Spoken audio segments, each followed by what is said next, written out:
आज के टाइम पे अपनी सास तो होती नहीं है सगी, तो सौतेली से क्या ही उम्मीद कर सकते हैं।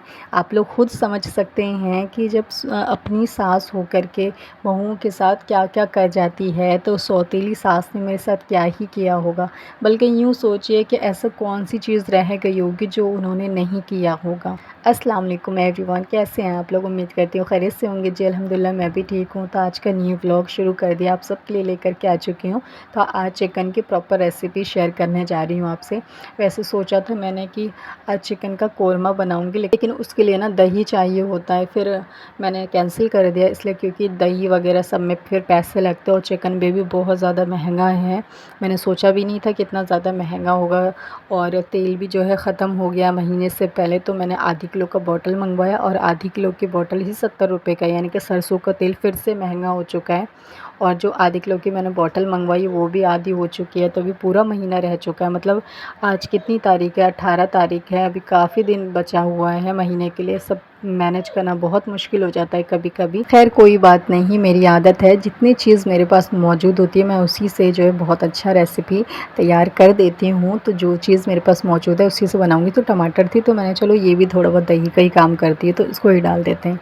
तो प्रॉपर रेसिपी देखिएगा, बहुत ज़्यादा टेस्टी इस तरह से चिकन लगता है। मैं चिकन को अच्छे से फ्राई करती हूँ ताकि उसके अंदर का सारा बेसन स्मेल चली जाए।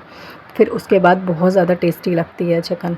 तो इस तरह से ज़रूर से बना के ट्राई करिएगा और प्रॉपर रेसिपी देखिएगा। तो मैं आपको आज ना एक बात शेयर करना चाहती हूँ। जब मैं छोटी थी ना, छोटी नहीं मतलब 9th क्लास में थी, उससे पहले तो इतनी समझ नहीं होती। 9th क्लास में थी, थोड़ी समझदार थी।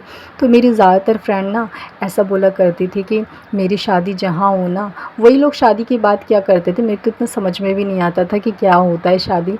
तो बोलते थे शादी हो ना हमारी जहाँ भी, तो हमारी ना ऐसी शादी हो, मेरे हस्बैंड हो, उनकी फैमिली ज़्यादा बड़ी ना हो, और सास की तो दुआएं ऐसी करती थी, मेरी तो सास ही ना हो, मतलब सास को तो मार ही देती थी, यूँ समझ लो।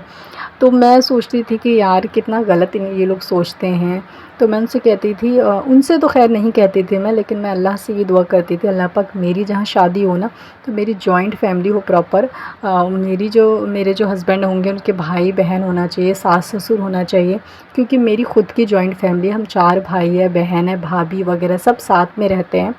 तो ऐसा था मेरा कि मैं यहाँ साथ में रहती हूँ तो फिर शादी के बाद अकेले कैसे रहूँगी। तो मैं भी जॉइंट फैमिली मांगा करती थी। और जो वो लोग दुआ करते थे हमारी सास ना हो, तो मेरी नहीं समझ आता था कभी कंसेप्ट क्या है, वो लोग क्यों ऐसी दुआ करते हैं। तो ये चीज़ जब तो नहीं समझ में आई, लेकिन अब धीरे धीरे आने लगी समझ में। तो जब मेरे हस्बैंड का रिश्ता आया तो मुझे पता चला कि मेरी जो सास है वो अपनी नहीं है, सौतेली है। क्योंकि मेरी जो अपनी सास है उसका इंतकाल काफ़ी साल पहले हो चुका है, यानी कि मेरे हस्बैंड सिर्फ 6 महीने के थे उस टाइम पे, तभी मेरी सास का इंतकाल हो गया। फिर मेरे ससुर ने वही किया जो हर आदमी कर लेता है, फटसन, तो उन्होंने दूसरी शादी कर ली। अब शादी कर ली तो सौतेली माँ तो सौतेली माँ होती है, तो उनको बहुत ज़्यादा मारा पीटा करती थी। फिर मेरे जो ससुर थे वो दिल्ली में काम करते थे, तो दिल्ली में अपने साथ ले आए और यहीं पे मेरे हस्बैंड रहे। फिर बचपन से लेके 8 साल की उम्र से लेके अभी तक, मतलब फिर यहीं रहे और यहीं पे रहा करते थे। लेकिन हमारी जो मेरी शादी का जो रिश्ता आया वो 11th क्लास में मुझे आ चुका था, यानी कि मैं जब 10वीं पास करके 11th में गई थी तब रिश्ता आ चुका था। जब से लेकर के मैंने 12th भी कर लिया था। 12th के 3 साल तक यानी कि मैं फ्री थी, क्योंकि लॉकडाउन लग गया था उसके बाद। तो 3 साल तक मेरा एडमिशन भी कहीं नहीं हुआ था कॉलेज में, तो मैं ऐसी ही थी। तो जब तक जो है हमारी शादी, यानी कि ये 5 साल हो गए, ठीक है, मेरे 11th क्लास से लेकर के 12 कंप्लीट करने के, फिर 3 साल लॉकडाउन, तो ये पूरे टोटल 5 साल हो गए। इन 5 साल में सिर्फ हमारा हज़ारों बार रिश्ता मतलब लगा है, जुड़ा है, फिर टूटा है। ऐसा इसलिए हो रहा था क्योंकि जब रिश्ता आया था तो मेरी जो सौतेली सास है बिल्कुल नहीं चाहती थी कि मेरी शादी हो। वो इतनी मतलब क्या ही मैं बताऊँ कैसी औरत है। तो उसने जो है मेरे हस्बैंड को बचपन से नहीं देखा, नहीं पाला, ना पोसा, ना कुछ किया। मेरे हस्बैंड हमेशा बचपन से मदरसे में रहे, फिर उसके बाद जब निकले तो उन्होंने ट्यूशन वगैरह पढ़ाया, अपना खर्चा वगैरह सब कुछ अपनी ज़िम्मेदारी खुद ही उठाई। और जब शादी की बात आई तो मेरी सास जो अचानक से ही प्यार दिखाने लगी और हक जताने लगी, तो इसे तो मैंने ही पाला है, इसकी तो माँ नहीं थी, इस पे तो मेरा हक है, मेरी मर्ज़ी से शादी होगा, जहाँ मैं चाहूँगी वहाँ शादी होगा, उस लड़की से नहीं होगा, यानी कि मेरे बारे में ऐसा बोला करती थी। लेकिन जो है मेरे ससुर को भी मैं पसंद थी, क्योंकि मैं पढ़ी लिखी थी और मेरे जो हस्बैंड थे उनको भी। तो क्या था कि वो बिल्कुल नहीं चाहती थी कि मेरी शादी हो। फिर इसने क्या किया कि बहुत मना करने की कोशिश करी, तो मेरे हस्बैंड जब नहीं माने तो अछता पछता के फिर इतने सारे उसने शर्त रखे।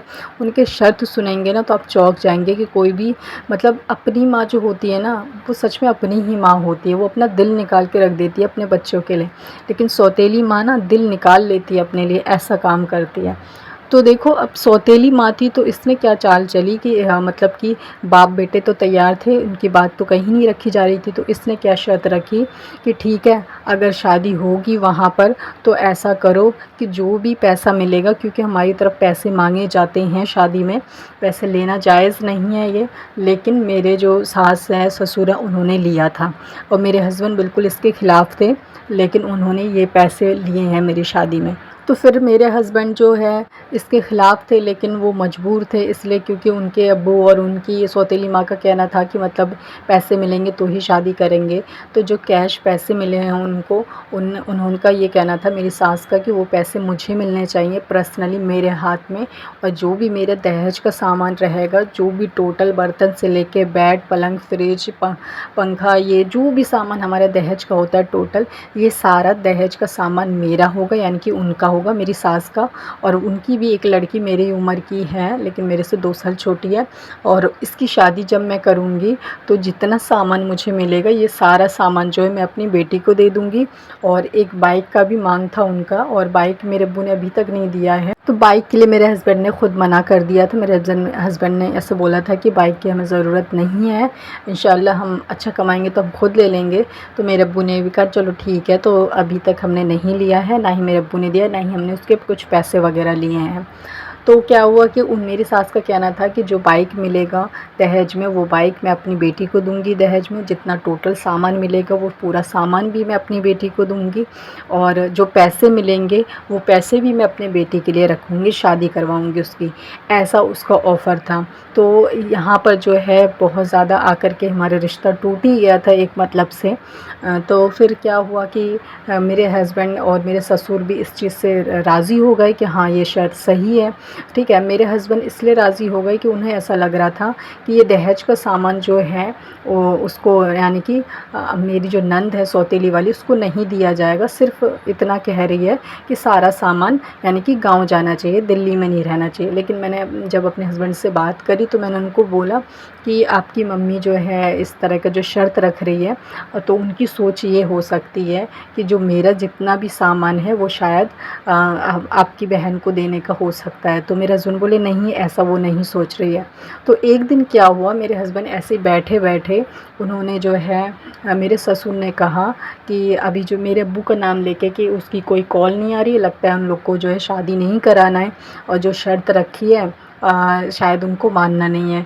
तो मेरे हस्बैंड बोले कि असल में क्या है ना, उनको ऐसा लग रहा है कि जो भी सामान और पैसा और बाइक मिलेगा शादी में, वो सब जो है मेरी सौतेली नंद का नाम लेके बोले कि उसको दे दिया जाएगा, इसीलिए उनको ऐसा लग रहा है, तो इसलिए वो शादी के लिए जो है तैयार नहीं हो रहे हैं, ये शर्त नहीं मान रहे हैं। तो मेरे ससुर बोलते हैं कि इसमें गलती किया है, तो अगर वहाँ से जो सामान उसको मिलेगा, बाइक, पैसा और जितना भी दहेज का सामान वो लोग देंगे, वो जो है नंद को दे देंगे, और इसमें गलती किया है वो तुम्हारी बहन नहीं है क्या?